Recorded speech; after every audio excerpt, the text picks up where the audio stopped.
The tires of the heavy black sedan screeched against the wet asphalt, but the sound that followed was much worse, the sharp, jagged grind of metal dragging against a pristine door. Maya stood frozen in the pouring rain, her heart slamming against her ribs like a trapped bird. She had just slipped on a patch of oil, her shoulder bag's heavy buckle carving a deep, ugly white scar into the side of a vehicle that looked like it cost more than her life. This wasn't just a car, it was a beast, a specialized obsidian-black import parked deep in the shadows of a restricted zone. Maya was 24, exhausted from a double shift at the logistics warehouse, and currently so broke she skipped lunch twice this week.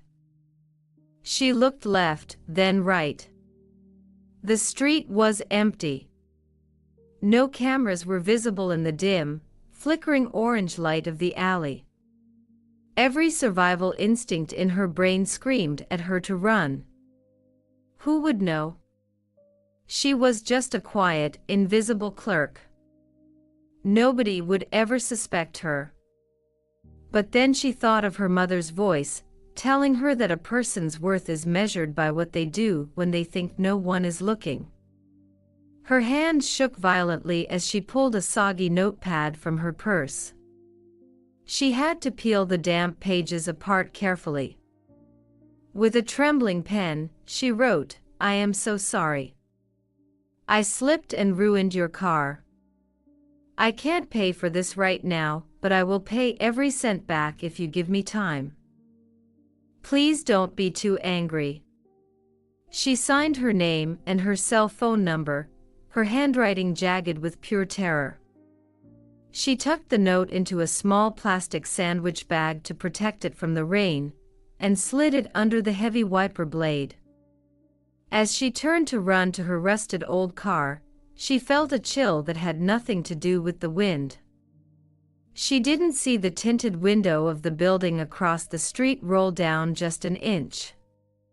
She didn't see the moon in the darkness, flanked by two massive silhouettes, watching her every move with eyes that were as cold as the storm. The next morning, the air in the office of Apex Global felt like it was made of lead. Maya sat at her cramped desk, jumping every time the elevator dinked. She had spent the night staring at her ceiling, waiting for the police to kick in her door. She was certain her life was over. "You look like a ghost, Maya. Did you finally realize your wardrobe is a tragedy, or are you just slow today?" The voice was sharp and cold. It belonged to Regina, the senior executive assistant and Maya's personal nightmare. Regina stood there in a suit that cost 3 months of Maya's rent, holding a stack of unfiled reports. "I was just tired, Regina," Maya whispered, her voice barely audible over the hum of the office. Regina laughed, a brittle, mocking sound that made the other assistants look up and snicker. "Honey, we're all tired. Some of us just have the decency to hide it under expensive foundation. Get these filed by noon, and don't mess up the coffee order like yesterday. One more mistake and you're back on the street." Maya nodded silently, swallowing the lump in her throat. She had been the punching bag of this office for 2 years.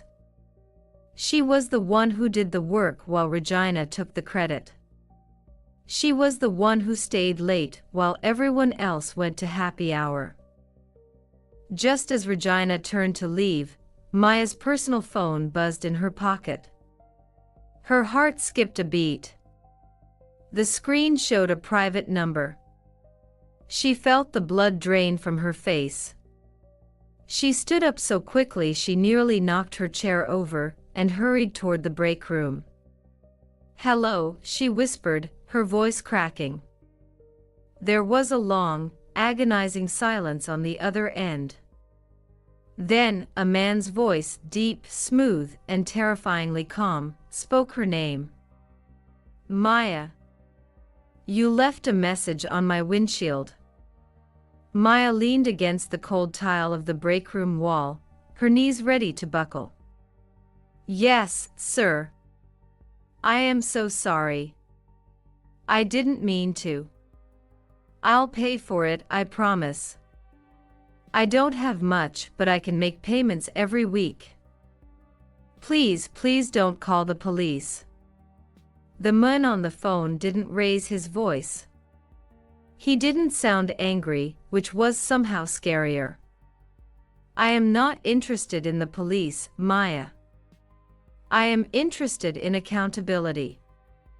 Come to the address I just sent you. 8 o'clock tonight. Do not be late, and do not bring anyone with you. The line went dead. Maya looked at the address. It was a private club in the most expensive district in the city, a place where people like her weren't even allowed to walk on the sidewalk. That night, Maya stood outside the heavy glass doors of the club, wearing her only blazer. It was 3 years old and fraying at the sleeves. A massive bouncer looked down at her, his face like stone. When she whispered her name, his expression changed instantly. He stepped aside and opened the door without a word. The inside of the club smelled like expensive tobacco and old money. She was led to a back room where a single man sat on a leather sofa.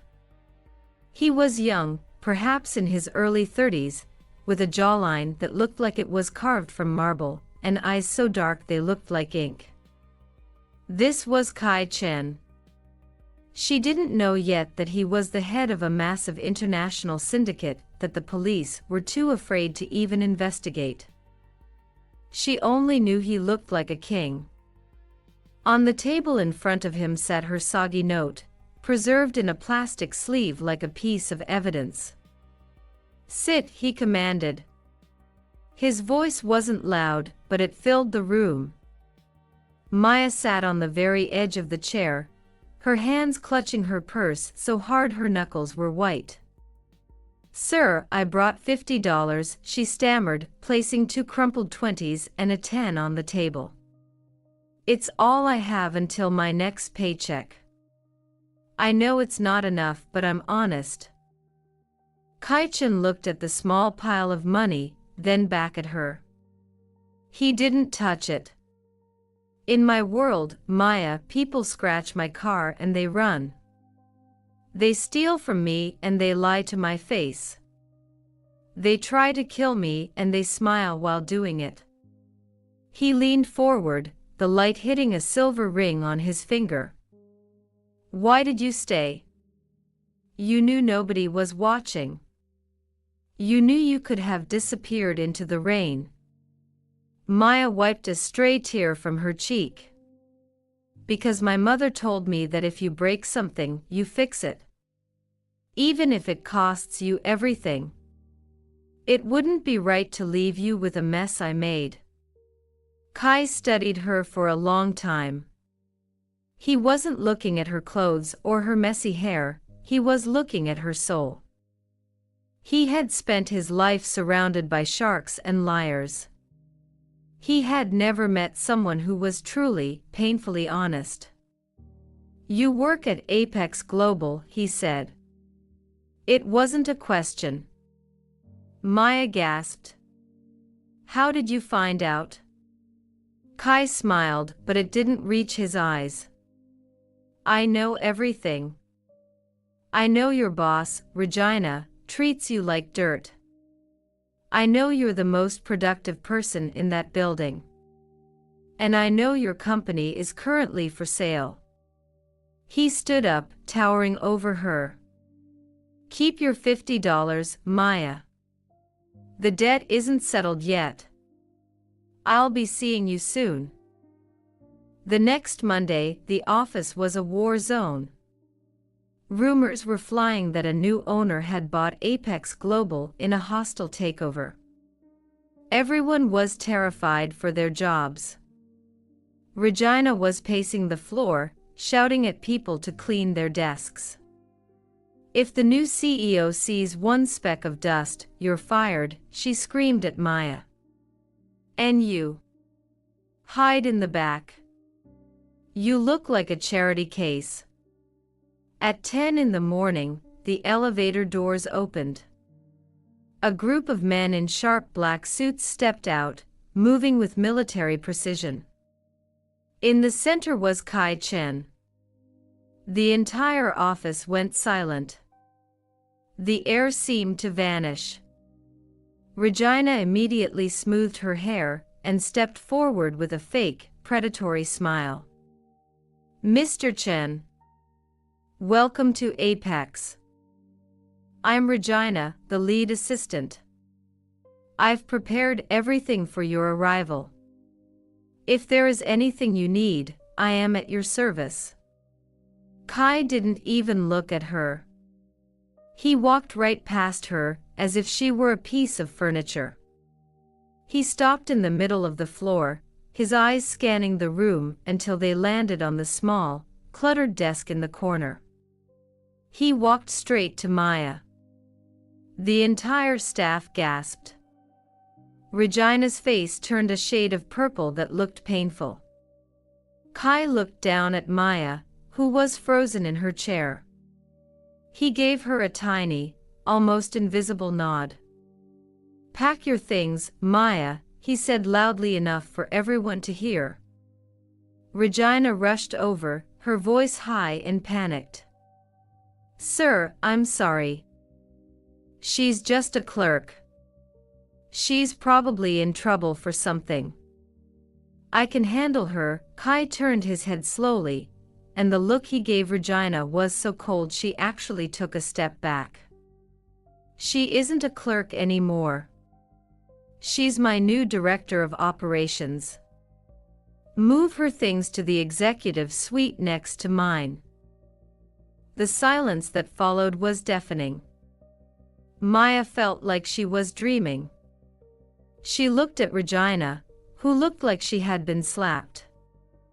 But as Maya stood up to move her things, she saw a flicker of something in Regina's eyes, not just shock, but pure, unadulterated hatred.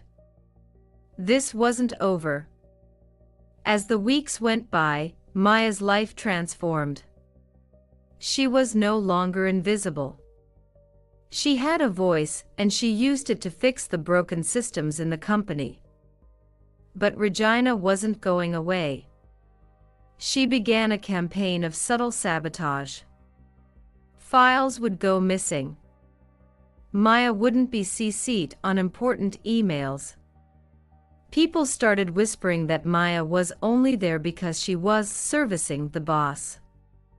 It was a classic move to break a woman's spirit. But Kai noticed everything. One evening, after a particularly grueling meeting where a department head had been openly disrespectful to Maya, Kai called her into his office. They think you're weak, Maya, he said, staring out at the city skyline. They think because you're kind, you're easy to break. Are you going to prove them right? Maya looked at her reflection in the glass. She thought about the night in the rain. No, she said, her voice stronger than it had ever been. I'm going to prove them wrong. But the biggest escalation was yet to come. Regina had been working secretly with a rival logistics company, feeding them trade secrets to tank the merger Kai was working on. She planned to frame Maya for the leak. Late one Friday, Maya found a set of documents on her desk she didn't recognize, highly confidential shipping routes. Before she could process what they were, the security team burst in, followed by Kai and a smirking Regina. There it is. Regina cried out, pointing at the papers. I told you, Mr. Chen. She's been selling us out to the competition. She's nothing but a spy. Kai looked at the papers, then at Maya. His face was a mask of stone. Is this true, Maya? He asked. Maya felt the world spinning. No, Kai. I've never seen these before. I swear. Regina stepped forward, her voice dripping with fake sympathy. The logs show your ID was used to access these files last night, Maya. Give it up. You're done. Maya looked at Kai, pleading with her eyes. She expected him to yell. She expected to be thrown out. Instead, Kai walked over to Regina. He leaned in close to her ear and whispered something that made her face go white. I don't like being played, Regina, he said. He then turned to Maya. Go home. We'll settle this on Monday. Maya spent the weekend in a state of total despair. She was sure Kai had lost faith in her. She had finally climbed out of the mud, only to be pushed back in. But on Monday morning, she didn't hide. She walked into the boardroom where the board of directors and the rival company's CEO were waiting. Kai was at the head of the table. Regina was there too, looking triumphant. Now that the traitor is here, Regina said, we can finalize her termination. Kai stood up. Actually, he said, we're here to finalize a different termination. He hit a button on the remote, and the giant screen in the room didn't show shipping routes. It showed security footage from the server room. It showed Regina using a stolen keycard to log in under Maya's name at 3 a.m.